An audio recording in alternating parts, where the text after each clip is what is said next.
ধরে নেওয়া হয় বাংলাদেশে অন্তত 4 কোটি মানুষ লিভার রোগে আক্রান্ত।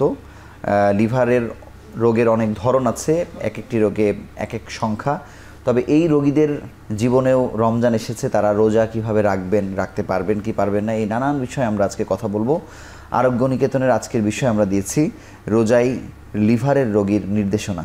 এই বিষয়ে কথা বলতে আমাদের স্টুডিওতে উপস্থিত হয়েছেন স্বনামধন্য দুজন অতিথি। তারও আগে আমরা বলে রাখি, পরিচয় দেবার আগে আমাদের অনুষ্ঠানটি সহযোগিতা করছে এভারেস্ট ফার্মাসিউটিক্যালস লিমিটেড। আমাদের সঙ্গে আছেন ডাক্তার মোহাম্মদ সাইফুল ইসলাম এলিন, সহকারী অধ্যাপক, লিভার বিভাগ, বাংলাদেশ মেডিকেল বিশ্ববিদ্যালয়। আমাদের সঙ্গে আরও আছেন ডাক্তার মোহাম্মদ শফিকুন নবী রুমি, সহকারী অধ্যাপক ও বিভাগীয় প্রধান, হেপাটোলজি বিভাগ, এনাম মেডিকেল কলেজ ও হাসপাতাল। আপনাদের দুজনকে স্বাগত জানাচ্ছি আমাদের অনুষ্ঠানে। আপনাকেও ধন্যবাদ। আমি ডাক্তার মোহাম্মদ সাইফুল ইসলাম এলিন। আমরা রমজানের প্রসঙ্গে তো কথা আসলে বলবোই, তারপরেও বাংলাদেশে লিভার রোগের ধরন এবং প্রেক্ষাপট কী অবস্থায় আমরা আছি এটি একটু সংক্ষেপে জানতে চাই। আসলে আমরা বাংলাদেশে, শুধু বাংলাদেশ না, সারা বিশ্বে যদি আমরা লিভারের রোগকে চিন্তা করি তাহলে মোটা দাগে আমরা বলতে পারবো এখন মূলত দুই ধরনের রোগ বিদ্যমান। একটা হচ্ছে যে ফ্যাটি লিভার এবং এটার যে কনসিকুয়েন্স, আরেকটা হচ্ছে যে ভাইরাল।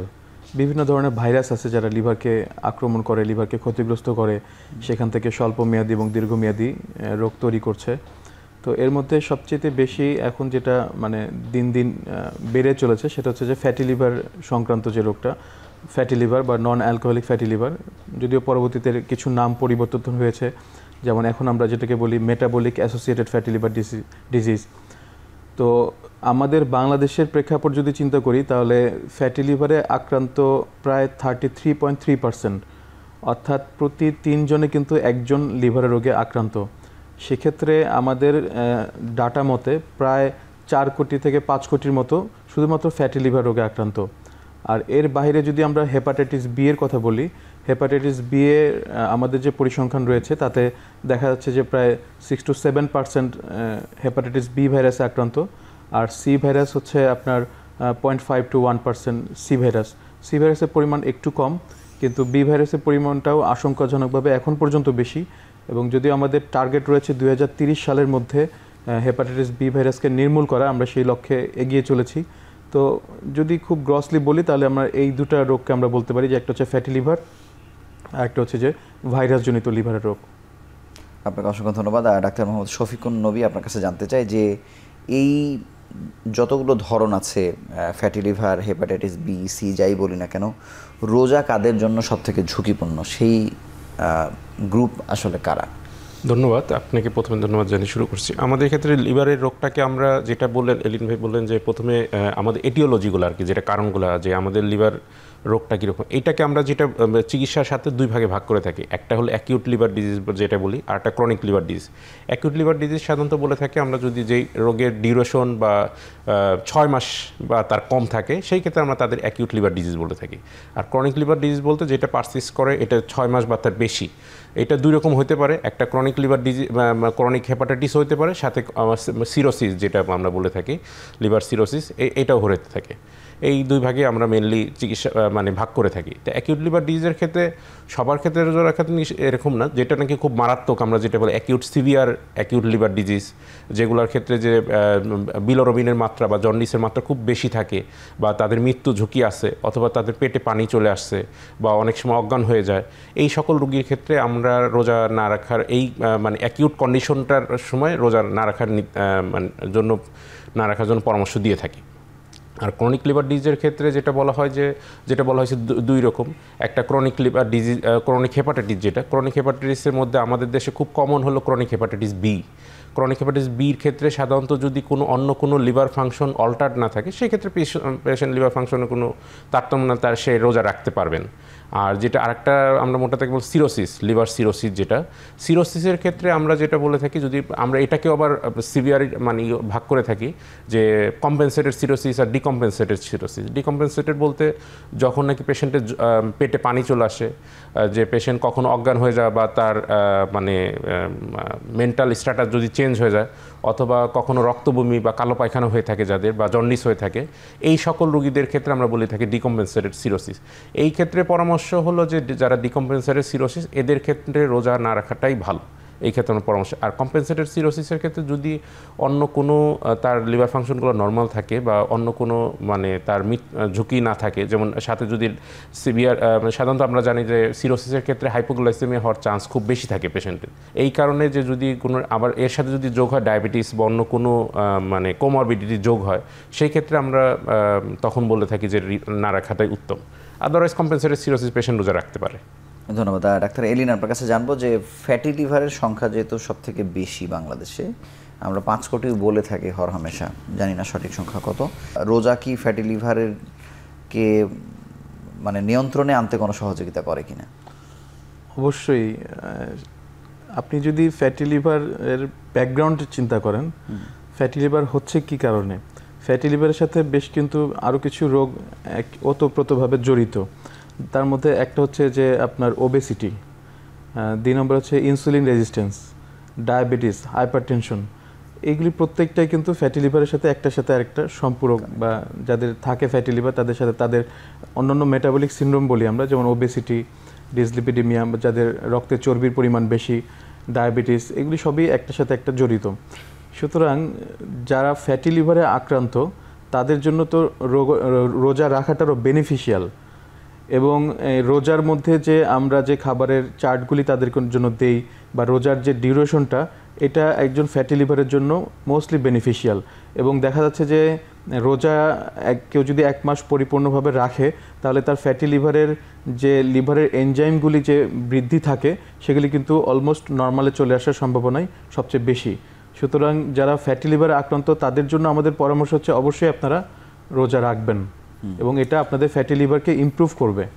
কিন্তু যদি এমন হয় ডাক্তার মোহাম্মদ শফিকুন নবী, আপনার কাছে জানতে চাই যে ফ্যাটি লিভার আছে, তিনি 1 মাস রোজাও রাখলেন, কিন্তু উনি সেহরি এবং ইফতারের সময় যেই ভাবে আসলে খাওয়ার কথা তার থেকে অনেক বেশি আসলে খাওয়া দাওয়া করছেন, মানে এরকম তো আমরা অভ্যস্ত হয়ে যাই, তাতে কি আসলে ওই রোগীর কোনো লাভ হয় কিনা? বরঞ্চ এটা তার জন্য আর ক্ষতি হয়ে থাকে। সেটি যদি একটু ব্যাখ্যা করে বলেন। আচ্ছা, আমাদের যেটা বলি, আমরা ফ্যাটি লিভারের ক্ষেত্রে এখন পর্যন্ত বিশ্বে কিন্তু কোনো এই মানে একটা কিউরেবল ট্রিটমেন্টের জন্য যে কোনো ড্রাগ এই পর্যন্ত রিকমেন্ডেড না। আমরা যেটা সব সাপোর্টিভ বিভিন্ন স্টাডি চলতেছে বা রিকমেন্ড করে, আবার কিছুদিন পরে চেঞ্জ হয়ে যায়, কিন্তু একটা রিকমেন্ডেশন, সেটা ওয়েট রিডাকশন। আমরা যখন দেখি যে ফ্যাটি লিভার নর্মাল, যদি সিম্পল ফ্যাটি লিভার থাকে, তার লিভার এনজাইমগুলো নর্মাল থাকে, বা কোনো অ্যাডভান্স ফাইব্রোসিস যেটা কি বলে সেটা হয় নাই, সেই ক্ষেত্রে তার এক পর্যন্ত টোটাল তার এক্সিস্টিং বডি ওয়েটে যদি 5% কমে আনতে পারি, তাহলে দেখা যায় যে তার ফ্যাটি লিভারের যে নেক্রো ইনফ্লামেশন বা স্ট্যাটোসিস যেটা আমরা বলে থাকি যে হিস্টোলজিক্যালি, তো এগুলো সব মানে মানে কমে যায়। আর যদি দেখা যায় টোটাল বডি ওয়েটে 7 to 9% আমি এক্সিস্টিং বডি ওয়েটে কমাতে পারি, সেই ক্ষেত্রে দেখা যায় পুরোটাই তার ফাইব্রোসিস পর্যন্ত রিভার্সিবল হয়ে যায়।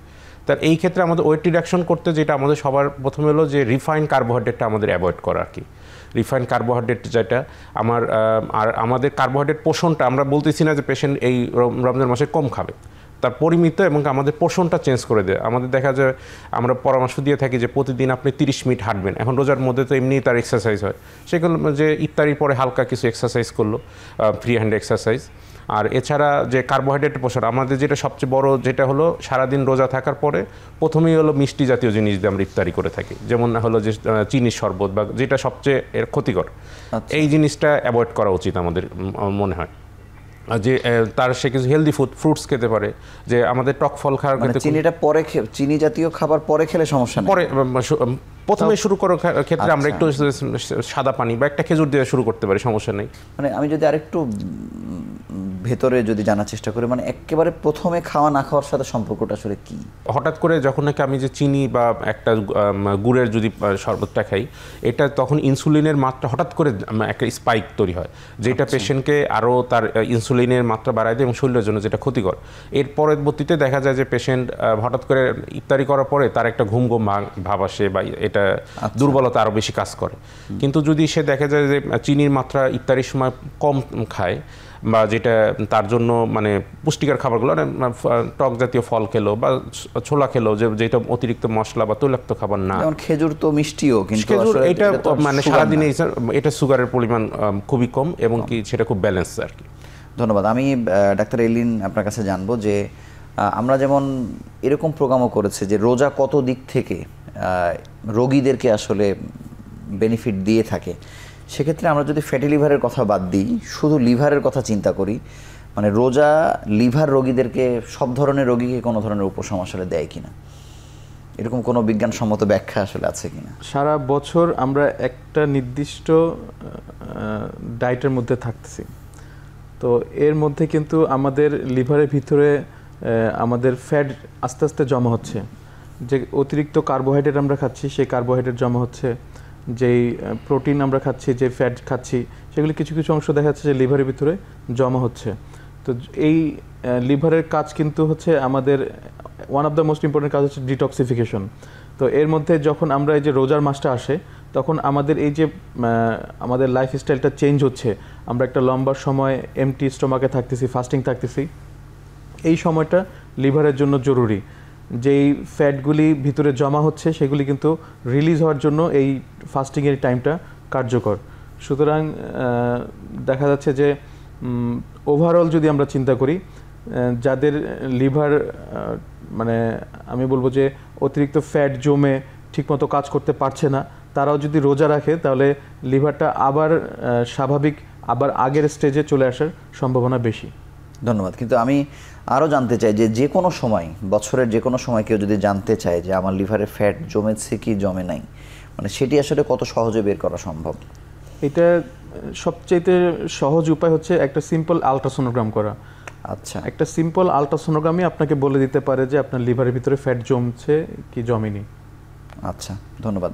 ডাক্তার মোহাম্মদ শফিকুন নবী, আমি যদি বি এবং সি এর ক্ষেত্রে আলাদা করে আসলে জিজ্ঞেস করি আপনার কাছে, হেপাটাইটিস বি এর ক্ষেত্রে রোজা কারা রাখতে পারবে কি পারবে না, এটি যদি একটু ব্যাখ্যা দেন। আচ্ছা, আমরা যেটা প্রথমে পূর্বে বলেছিলাম যে ক্রনিক হেপাটাইটিস, যেটা আমরা যেই রোগগুলো সাধারণত 6 মাসের বেশি ধরে শরীরে পেশেন্ট বহন করে তাদেরকে আমরা ক্রনিক লিভার ডিজিজ বলি।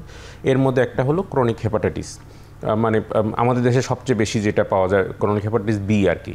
আর সিটাও আমাদের খুব কম, কিন্তু আমাদের দেশের রোহিঙ্গা যারা এখন এদের মধ্যে সির হার খুব বেশি।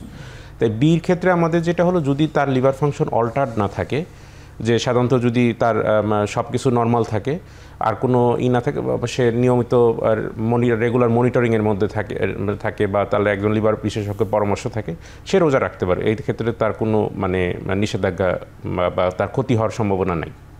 আচ্ছা, শারীরিক দিক। আর সির ক্ষেত্রটাও ঠিক একই রকম, তবে যেটা হলো যারা বি বা সি ভাইরাসের ক্ষেত্রে ওষুধগুলো নিয়ে থাকে, মুখে খাবার ওষুধগুলো, এখন সবচেয়ে লেটেস্ট যেটা আমরা এন্টাকাভির বা টেনোফোভির বলে থাকি বি ভাইরাসের ক্ষেত্রে, এই ওষুধগুলো সাধারণত আমরা সকালে দিয়ে থাকি, একটা খাবার আগে। এন্টাকাভিরটা খেতে হয় সকালে খাবার আগে। তো সেই ক্ষেত্রে আমরা যেটা পরামর্শ দিয়ে থাকি যে আপনি সেহরির খাবার 1 ঘন্টা আগে খাবেন, অথবা যদি রাতের খাবার যেটা রাতের এসার পরে বা তারাবির পরে যে খাবারটা খেয়ে থাকে, তার খাবার শেষ করার 2 ঘন্টা পরে 2 ঘন্টা অপেক্ষা করে ওইটা খেতে পারে। মানে জাস্ট খালি শিডিউলটা চেঞ্জ করে নেওয়া, এটা হল মুখে খাওয়ার ওষুধের ক্ষেত্রে। আর টেনোফোভিরটা সাধারণত আমরা খাবার পরে দিয়ে থাকি, সেক্ষেত্রে যেটা আপনার ওই সেহরির পরপরই খেতে পারে, কোনো সমস্যা নেই।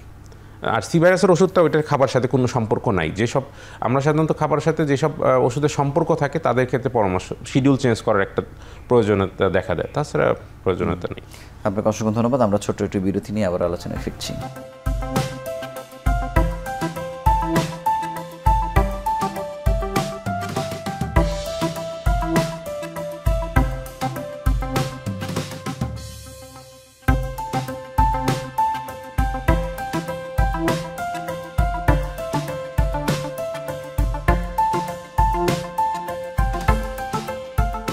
ডাক্তার এলিন, আপনার কাছে আরও জানতে চাই যে এটির তো আরও বিস্তারিত বিষয় আছে, যে রোজা কারা রাখতে পারবে কি পারবে না, আসলে কোনো গ্রুপ কি বাদ গেল কিনা, মানে সেটি যদি একটু যোগ করেন।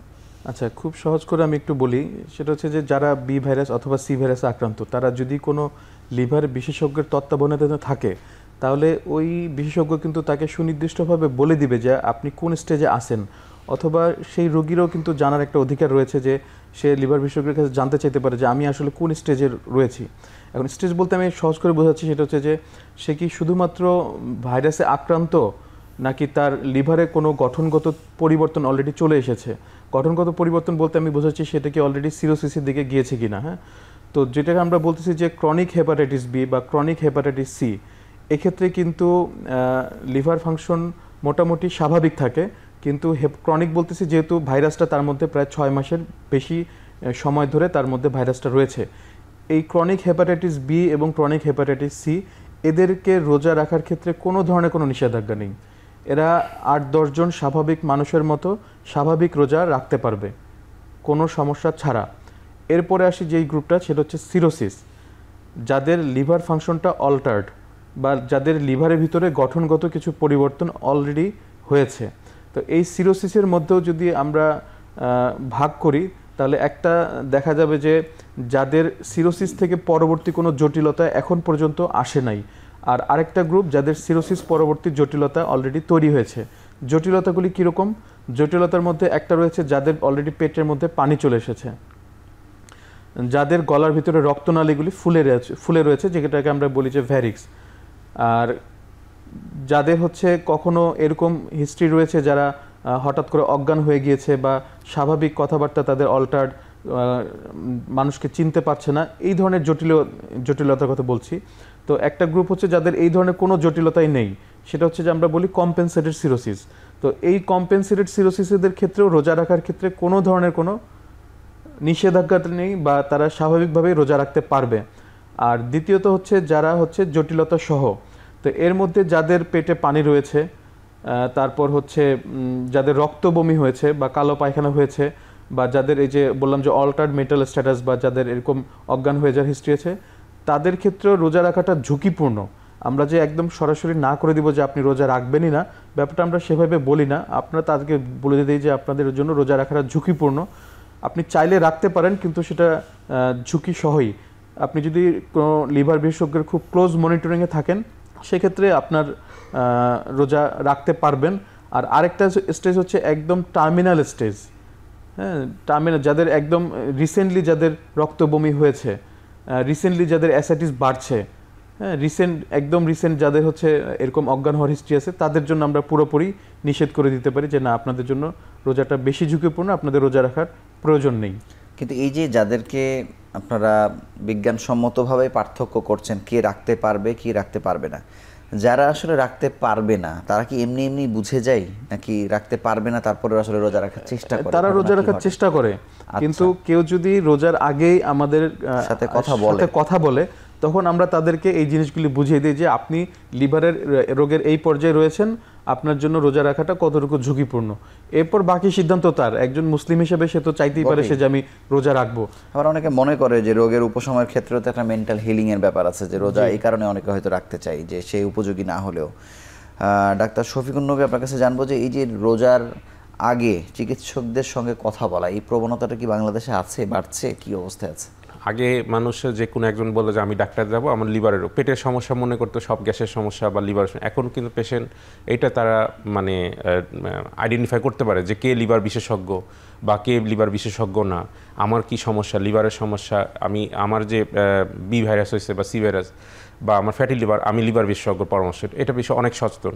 কিন্তু এইটা এখনটা আমাদের রমজানের আগে আমরা অনেকটাই দেখেছি আমাদের যে পেশেন্ট অনেক বেশি যে আমার সামনে রোজা রাখবো, এখন আমি একটা ফলো আপ করে যাচ্ছি আমি কি সামনে রাখতে পারবো কি না, এরকম আগের চেয়ে হারটা আমার কাছে মনে হচ্ছে যে বেড়েছে। তবে এটি মানে খুব উল্লেখযোগ্য হারে না, কারণ এখনো মানুষ অনেকেই বা আমাদের বেশিরভাগ মানুষ এখনো মানে যেহেতু পেরিফেরিতে থাকে, পেরিফেরিতে তাদের এই সুযোগটা খুব কম। কারণ আমাদের বাংলাদেশের লিভার বিশেষজ্ঞর সংখ্যা খুবই মানে প্রয়োজনের তুলনায় খুবই নগণ্য, আর সবই দেখা গেলো মানে শহরকেন্দ্রিক। বা কারণ শহরকেন্দ্রিক হওয়ার এই কারণ না যে তারা গ্রামে যেতে চায় না, তাদের উদ্দেশ্য যেটা হলো আমরা শহরের দিকে উদ্দেশ্য হলো আমাদের ফ্যাসিলিটি যেগুলো লিভার চিকিৎসার জন্য, এই লিভার চিকিৎসা অনেক ব্যয়বহুল, আর এই যে প্রপার যে ট্রিটমেন্ট ফ্যাসিলিটিগুলো পেরিফেরির দিকে খুব কম। ধন্যবাদ। ডাক্তার এলিন, আপনার কাছে জানবো যে রোজা রাখার ক্ষেত্রে যারা আসলে আপনাদের নির্দেশনা না মেনেও রোজা রাখার চেষ্টা করছে, তারা কি ধরনের ক্ষতির মুখে পড়তে পারে? ক্ষতির মধ্যে পড়তে বলতে আমি বললাম যে শুধুমাত্র একটা বা দুইটা গ্রুপ যাদের জন্য একটু বেশি ঝুঁকিপূর্ণ, তারা অনেক সময় বেশ কিছু জটিলতা নিয়ে রোজার মধ্যে চলে আসে। যেমন যাদের গলার ভিতরে রক্তনালী ফুলে রয়েছে, তো এরা যদি মানে আমাদের সাথে পরামর্শ না করে বা ঝুঁকি নিরূপণ না করে যদি তারা রোজা রাখে, অনেক সময় দেখা যাচ্ছে তাদের ওই রিস্ক অফ ব্লিডিংটা বেড়ে যায়। হঠাৎ করে তারা একটা রাপচার তাদের ভ্যারিক্স হয়, সেক্ষেত্রে তারা হঠাৎ করে মানে রক্ত বমি নিয়ে আমাদের কাছে চলে আসে। অথবা দেখা যাচ্ছে যে যাদের পেটের পানি কম ছিল, তারা হঠাৎ করে পেটের পানি বেড়ে গিয়েছে। কারণ আমরা কিন্তু বারবার যাদের পেটে পানি থাকে তাদেরকে বলে দিই যে লবণ কম খাওয়ার জন্য। তো এই নির্দেশনাগুলি অনেক সময় তারা রোজার মধ্যে বা ইফতারের মধ্যে মানতে চায় না, তখন দেখা যাচ্ছে যে তাদের পেটের পানির পরিমাণ বেড়ে গিয়েছে, বা দেখা যাচ্ছে যে যেই খাবারগুলি তাদের জন্য আসলে বাদ দেওয়া উচিত ছিল রোজার মধ্যে ইফতার অথবা সেহরিতে, তারা সেই খাবারগুলি আসলে না বুঝে খাওয়ার কারণে তাদের হঠাৎ করে তাদের মেন্টাল স্ট্যাটাসটা চেঞ্জ হয়ে তারা একটা এনকেফেলোপ্যাথি নিয়ে আমাদের কাছে প্রেজেন্ট করে। আর যাদের পেপটিক আলসার থাকে, হ্যাঁ, এরা যদি বিশেষজ্ঞর পরামর্শ না নিয়ে রোজা রাখে তাহলে কিন্তু সেক্ষেত্রে আরেকটা রিস্ক আছে, হচ্ছে ব্লিডিং পেপটিক আলসার, মানে তাদের পেপটিক আলসারটা অ্যাক্টিভ হয়ে হঠাৎ করে ব্লিড করতে পারে। এই ধরনের কিছু জটিলতা নিয়েও তারা আমাদের কাছে আসতে পারে। আসে। ডাক্তার মোহাম্মদ শফিকুন নবী, যাদের আসলে জন্ডিস হয়েছে বা জন্ডিসের সিভিয়ারিটি যাদের মধ্যে আছে তাদের রোজার ব্যাপারে আপনার কাছে পরামর্শ জানতে চাই। আচ্ছা, জন্ডিস দুইটা ক্ষেত্রেই হতে পারে, অ্যাকিউট লিভার ডিজিজের ক্ষেত্রেও হতে পারে, ক্রনিক লিভার ডিজিজের ক্ষেত্রেও সেই ক্ষেত্রেও হতে পারে। অ্যাকিউট লিভার ডিজিজের ক্ষেত্রে যখন নাকি জন্ডিসের মাত্রা খুব বেশি হয়ে যায়, যেমন আমরা ধরে থাকি যে যদি সেরাম বিলিরুবিন 10-এর বেশি থাকে, অথবা তাদের রক্ত শরীরে খুব পাতলা থাকে, যেটা আমরা একটা আয়নার পরীক্ষা প্রথম মিনিটার আয়নার দ্বারা মনিটর করি, অথবা দেখা গেলো সে মানে সিভিয়ার ভমিটিং আর কি, বা ডিহাইড্রেশনের ঝুঁকি থাকে, বা কখনো অজ্ঞান হয়ে যায়, বা পেটে পানি চলে আসছে, এই সকল রোগীদের ক্ষেত্রে তার জন্য রোজা রাখাটা মৃত্যু ঝুঁকি থেকে যায়। এই সব কারণেই আমরা বলে থাকি যে রোজা না রাখার জন্য। আর যেটা নাকি ক্রনিক যখন লিভার ডিজিজ, যেটা আমরা যখন ডিকম্পেনসেটেড, যেটা এলিন ভাই বললেন যে ডিকম্পেনসেটেডের ক্ষেত্রে আমরা এই জন্ডিসের মাত্রা যখন হয়, আমরা আরেকটা জিনিস অ্যাড করতে চাচ্ছি এর সাথে, যে যখন সিরোসিস থাকে পেশেন্টের কিন্তু সে পুষ্টিহীনতা ভুগে। একটা সুস্থ মানুষের যে খাবার খাচ্ছে, মানে সিরোসিস রোগীও একই খাবার খাচ্ছে কিন্তু সে তারপরেও সে পুষ্টিহীনতা ভুগে থাকে। এই কারণে তাকে আমরা যেটা বলে থাকি যে সুস্থ মানুষ যদি 3টা খাবার খেয়ে থাকে, প্রতিদিন 3টা খাবার, আর এই ক্ষেত্রে যারা সিরোসিস রোগী 3টা খাবারের সাথে অতিরিক্ত তার 3টা স্ন্যাক্স নেওয়ার জন্য বলে থাকি, যে নাস্তা খাওয়ার জন্য, এবং কি অবশ্যই রাতের বেলা ঘুমানোর আগে অবশ্যই একটা স্ন্যাক্স নিতে। তাই যখন 6টা খাবার মিল নিতে হইতেছে, সেই ক্ষেত্রে তো যেটা হলো তার পক্ষে তো রোজা রেখে এতগুলো খাবার নেওয়া সম্ভব না। একে তো এটা একটা মানে যেটা একটা প্রবলেম। আর একটা হলো তার এতে পুষ্টিহীনতা যদি থাকে তাহলে তার যেটা লাইফ এক্সপেক্টেন্সি আরও কমে যায়। আমি আর এর সাথে আরেকটা যোগ, যারা লিভার ট্রান্সপ্লান্ট, আমাদের দেশে এখন যদিও লিভার ট্রান্সপ্লান্ট শুরু হয়নি এখনও, কিন্তু আমাদের পাশাপাশি দেখতে অনেক পেশেন্টে আমাদের প্রতি বছর যে পরিমাণ লিভার ট্রান্সপ্লান্ট করতে হয়, বাইরে থেকে পেশেন্ট করে আসে, তাদেরকে প্রথম 1 বছর আমরা রোজা না রাখার জন্য পরামর্শ দিয়ে থাকি। এই কারণে দিয়ে থাকি তাকে কিছু ইমিউনোসাপ্রেসিভ ড্রাগ খেতে হয় টাইম টু টাইম। কিডনি রোগের ক্ষেত্রে কিডনি প্রতিস্থাপনের পরেও তো চিকিৎসকরা বলছেন যে 1 বছর না রাখা। 1 বছর ক্ষেত্রে এটা একই, ট্রান্সপ্লান্টের ক্ষেত্রে তার ইমিউনোসাপ্রেসিভ কিছু আমরা ড্রাগ ইউজ করে থাকি, যেগুলোর জন্য সময় টাইম মেনটেন করা খুব গুরুত্বপূর্ণ। কারণ এটা দেখা গেলো লিভার ট্রান্সপ্লান্টের পরবর্তী আউটকাম বা সাকসেস ডিপেন্ড করে এই ড্রাগের উপরে। তো এই ট্রিটমেন্টে যখন পেশেন্টকে তখন, আর তাছাড়া সে রোগ প্রতিরোধ ক্ষমতাও তখন কম থাকে, এই কারণে তখন আমরা বলে থাকি যে আর কি রোজা না রাখার পরামর্শ দেওয়া হয়ে থাকে আর কি। ধন্যবাদ। ডাক্তার এলিন, পানি নিয়ে তো মানুষের আগ্রহ বেশি আছে বা এক ধরনের কনফিউশনও আছে, যদিও কিডনি রোগের ক্ষেত্রে এটি আমরা বেশি বলার চেষ্টা করি। লিভার রোগ হবার ক্ষেত্রে পানির দায় কতটা ঢাকা শহরের ক্ষেত্রে, আবার একই সঙ্গে আমরা পানি কতটুকু খাবো কি খাবো না, পানি বেশি জমে যাবে কি যাবে না, এই বিভ্রান্তিটা একটু দূর করবেন। অবশ্যই পানি আমাদের জীবনের জন্য, শরীরের জন্য অত্যন্ত গুরুত্বপূর্ণ। পানি যেমন আমাদেরকে জীবনকে বাঁচায়, আবার পানি আমাদের মৃত্যুর কারণও হতে পারে। জি, এই যে ভাইরাল হেপাটাইটিসের কথা বলছি, ভাইরাল হেপাটাইটিসের মধ্যে ই ভাইরাস এবং এ ভাইরাস, এই দুইটাই মূলত হচ্ছে পানিবাহিত রোগ। পানিবাহিত রোগ বলতে এই যে ঢাকা শহরের বিভিন্ন রাস্তাঘাটে যেভাবে শরবত বিক্রি হয়, এদের পানির সোর্স আসলে কি সেটা আমরা আসলে জানি না। এবং আমাদের কাছে যারা এই যে অ্যাকিউট হেপাটাইটিস বা জন্ডিস নিয়ে প্রেজেন্ট করে, বিশেষ করে ছোট বাচ্চা বা বড়, যাদের এ ভাইরাস এবং ই ভাইরাস দিয়ে আক্রান্ত, এদের মূল সোর্সটাই হচ্ছে পানি। আচ্ছা, আমরা যদি একটু হিস্ট্রি নেই তাদেরকে, প্রত্যেককেই দেখা যাবে কোনো নাভাবে তারা হয় বাইরে হোটেলে খোলা পানি খেয়েছে, অথবা বাইরে রাস্তাঘাটে যেসব শরবত বিক্রি করছে সেখান থেকে খেয়েছে। আরেকটা বড় সোর্স হচ্ছে বাইরে যে চটপটি এবং ফুচকা বিক্রি করে, ওইখানে তারা যে টকটা বিক্রি করে, সেই টকটা যে পানি দিয়ে তৈরি করে, বেশিরভাগ আমরা দেখি যে একটু যেহেতু চটপটি ফুচকা এটা একটু মেয়েদের মধ্যে খাওয়ার টেন্ডেন্সিটা বেশি, ইয়াং স্কুলের মেয়ে, কলেজ গোয়িং মেয়ে, এরা কিন্তু প্রায় যে জন্ডিসটা নিয়ে আসে, এদের খোঁজ নিলেই দেখা যায় যে তারা বাইরে এই যে চটপটি ফুচকা খেয়ে তার কিছুদিন পর 15-20 দিন পরে জন্ডিসে আক্রান্ত। সুতরাং পানির অবশ্যই একটা রোল আছে এই ভাইরাল হেপাটাইটিসের ক্ষেত্রে। এছাড়া আমাদের সাধারণ যে লিভারের রোগ যেগুলির কথা আমরা বলি ফ্যাটি লিভার, এসব ক্ষেত্রে আসলে পানির আলাদা কোনো ভূমিকা নেই। আমরা সবসময় তো পরামর্শ দিই বিশুদ্ধ পানি, বা আমাদের যে পানিটা আমরা বাসায় খাই সেটা যেন আমরা বয়েল করে সিদ্ধ করে খাই, সেটা ঠিক আছে। আর আরেকটা ক্ষেত্রে আমাদের পানির রোল আছে, যাদের সিরোসিস থেকে পেটে পানি চলে এসেছে তাদের ক্ষেত্রে পানির একটা ভূমিকা রয়েছে। আমরা বেশিরভাগ ক্ষেত্রে যাদের পেটে পানির পরিমাণটা বেশি বা অ্যাসাইটিস নিয়ে প্রেজেন্ট করে তাদেরকে অনেক সময় আমরা লিমিট করে দিই।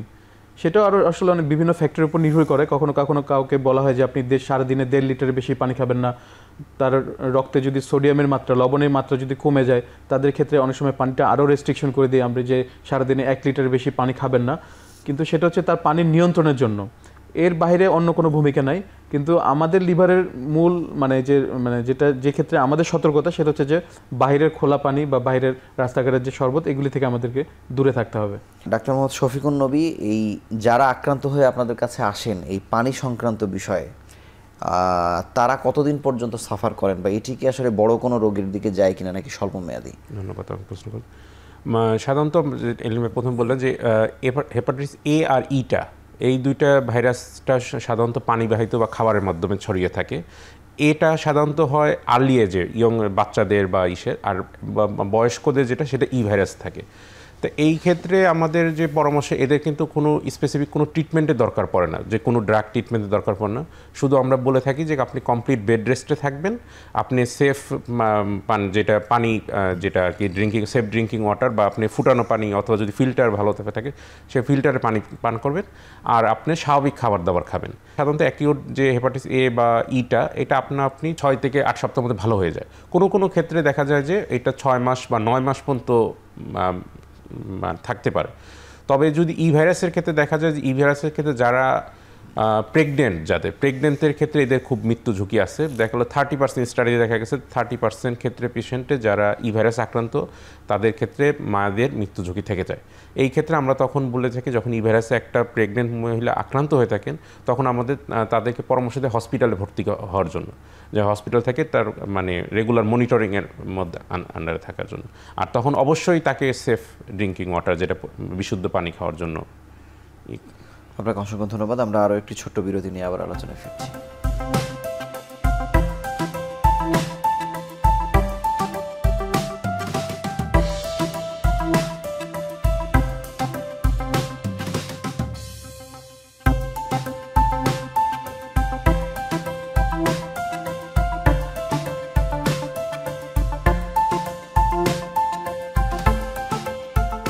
ডাক্তার এলিন, আপনার কাছে জানতে চাই যে আমরা লিভার সিরোসিসের কথা সবসময় শুনি, যেটি মূলত একটু শেষ স্টেজ বলা হয়।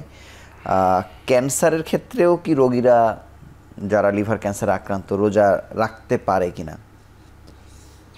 আচ্ছা, লিভার ক্যান্সার এটাও কিন্তু সিরোসিস থেকে তো অবশ্যই হয়, বা সিরোসিসের পরের ধাপে যে একটা সময় যে লিভার ক্যান্সার ডেভেলপ করতে পারে। কিন্তু যাদের সিরোসিস হয়নি, ক্রনিক হেপাটাইটিস, তাদের ক্ষেত্রে কিন্তু ক্যান্সারের ঝুঁকি রয়েছে। এবং এটা সবচেয়ে বেশি ঝুঁকি হচ্ছে ফ্যাটি লিভারের ক্ষেত্রে। ফ্যাটি লিভার যাদের রয়েছে তাদের কিন্তু সিরোসিস না হয়েও ক্যান্সার হওয়ার সম্ভাবনা থাকে।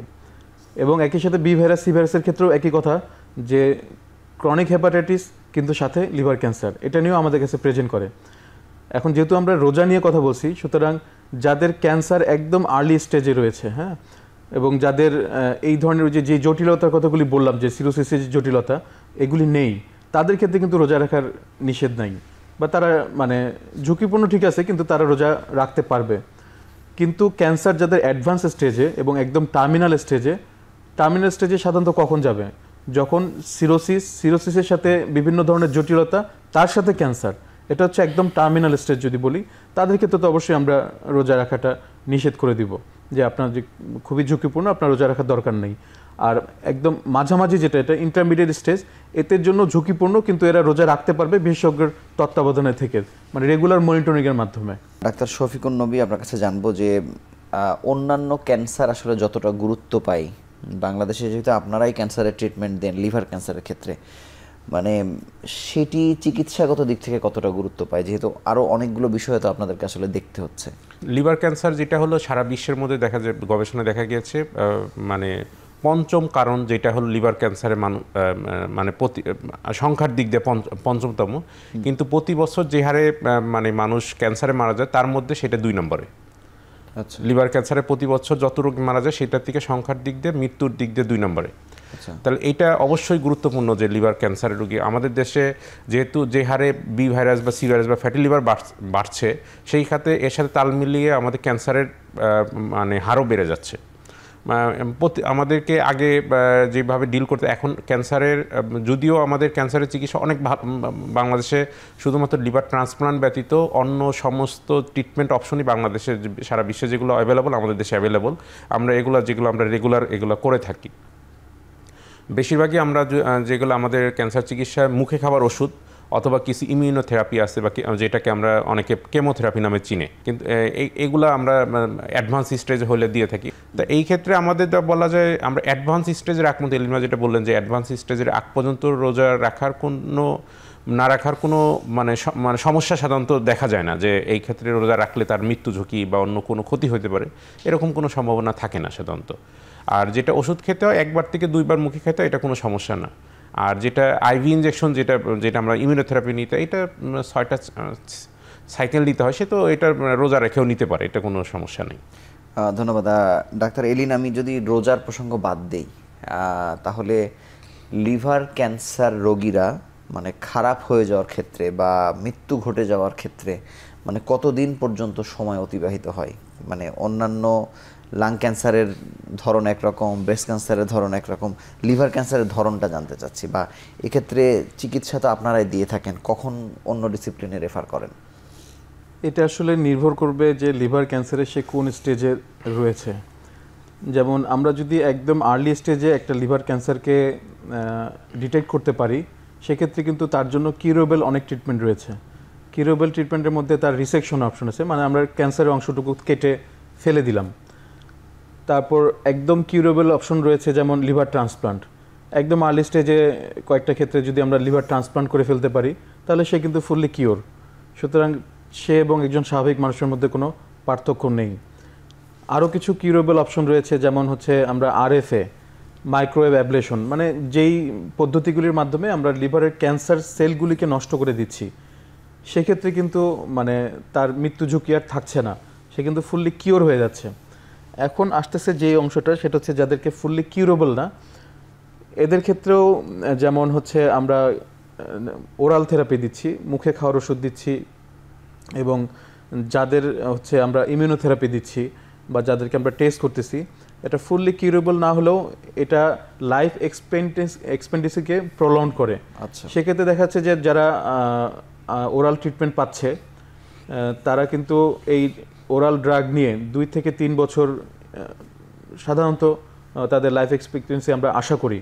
কিন্তু একদমই টার্মিনাল স্টেজ যাদের হচ্ছে মানে কিউরেবল অপশন নেই, বা যাদেরকে আসলে আমরা ওরাল থেরাপি দিতে পারছি না, যাদেরকে আমরা ইমিউনোথেরাপি দিতে পারছি না, এদের ক্ষেত্রে তাদের লাইফ এক্সপেক্টেন্সি খুবই কম।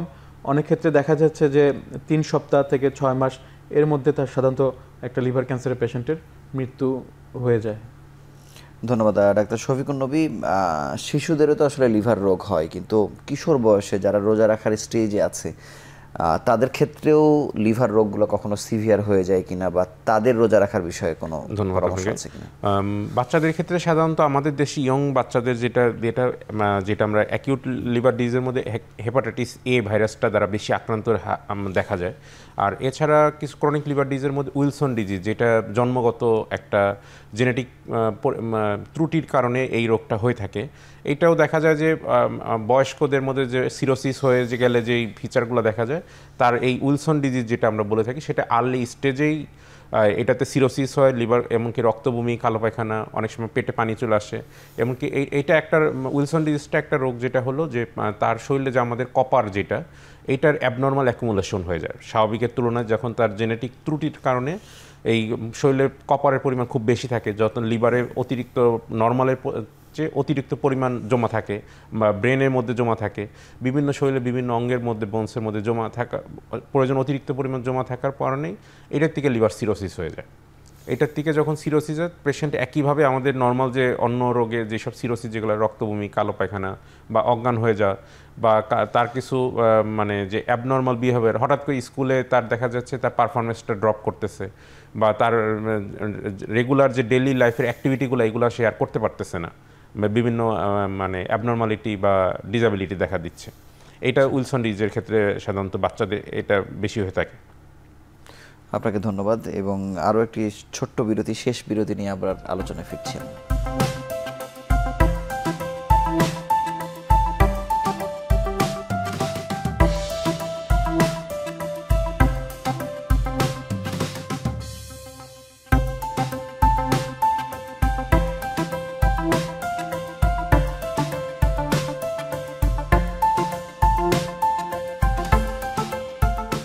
ডাক্তার এলিন, বিএসএমএম এর নতুন নাম আমরা দেখলাম যে উপদেষ্টা পরিষদের সভায় যেটি পরিবর্তন হয়েছে, বাংলাদেশ মেডিকেল বিশ্ববিদ্যালয়ে নাম দেওয়া হয়েছে। আমি একটু অন্য প্রসঙ্গে আসতে চাই যে আপনাদের বিশ্ববিদ্যালয়ে আমরা দেখছি যে এখন একজন হেপাটোলজিস্ট, যিনি উপাচার্য, স্বনামধন্য একজন হেপাটোলজিস্ট, অনেক কিছুতে সফলতা এসেছে বাংলাদেশ মেডিকেল বিশ্ববিদ্যালয়ের, কিন্তু ঘুরে ফিরেই এই লিভার ট্রান্সপ্লান্টের ক্ষেত্রে এই বিশ্ববিদ্যালয় পিছিয়ে আছে। নানা প্রতিশ্রুতি আমরা শুনেছি, একটি হয় আবার অনেক বছর অপেক্ষা করতে হয়। মানে একজন হেপাটোলজিস্ট উপাচার্য থাকার পরেও মানে এটি নিয়ে অগ্রগতি আসলে কতদূর, না হলে এটি আমাদের জন্য আসলে অনেক যন্ত্রণার কিনা? অধ্যাপক শাহিনুর আলম স্যার বাংলাদেশের প্রখ্যাত লিভার বিশেষজ্ঞ, যিনি বর্তমানে বাংলাদেশ মেডিকেল বিশ্ববিদ্যালয়ের উপাচার্য হিসেবে দায়িত্বপ্রাপ্ত।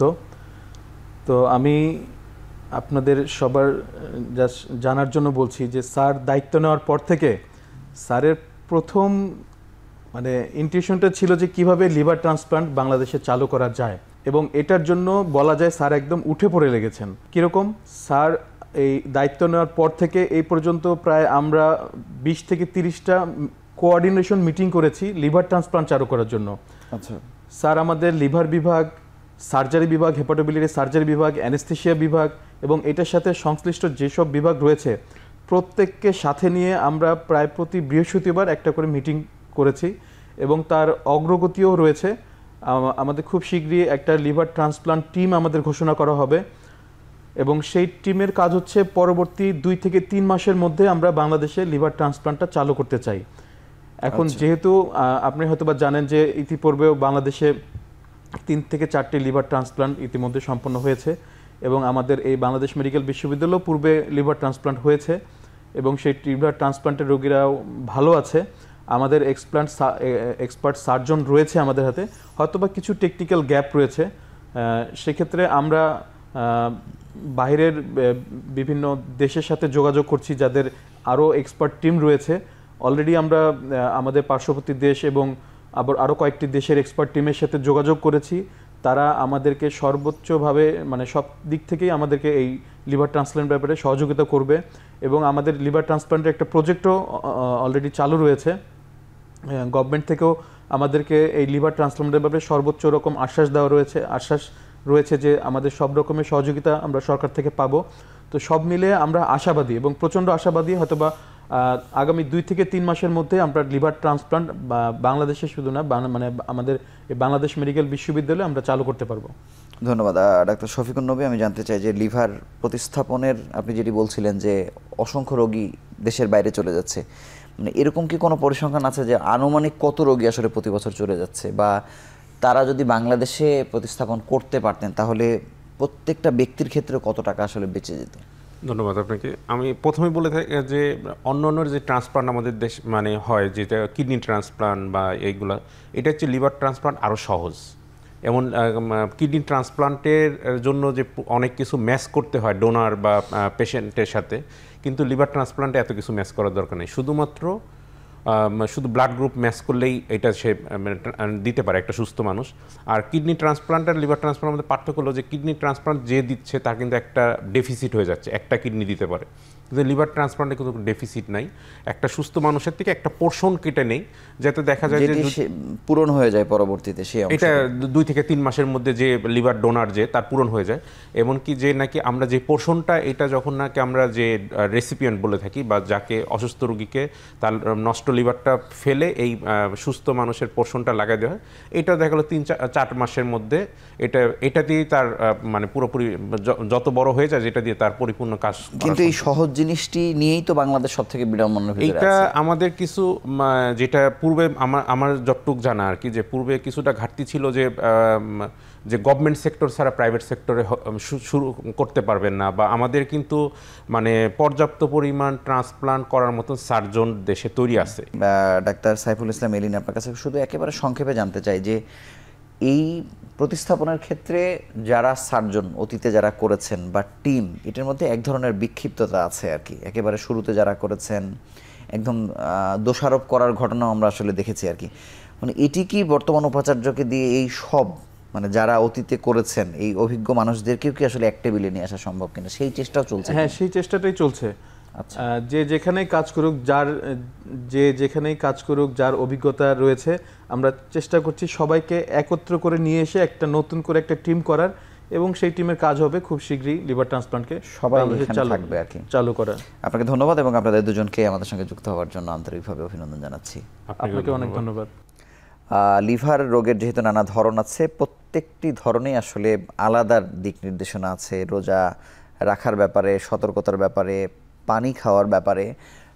তো আমরা আশা করব যদি আপনারা নিয়মকানুন মেনে চলেন, অথবা বুঝতে না পারলে যদি সরাসরি একজন বিশেষজ্ঞের কাছে পরামর্শ নেন, তাহলে আপনার রোজার বাকি দিনগুলো অন্তত ভালোভাবে সুস্থভাবে পার করতে পারবেন। এই ছিল আজকের পর্বে। আগামী পর্বে আবারও নতুন কোনো বিষয় নিয়ে হাজির হব। সেই সময় পর্যন্ত ভালো থাকুন, সুস্থ থাকুন।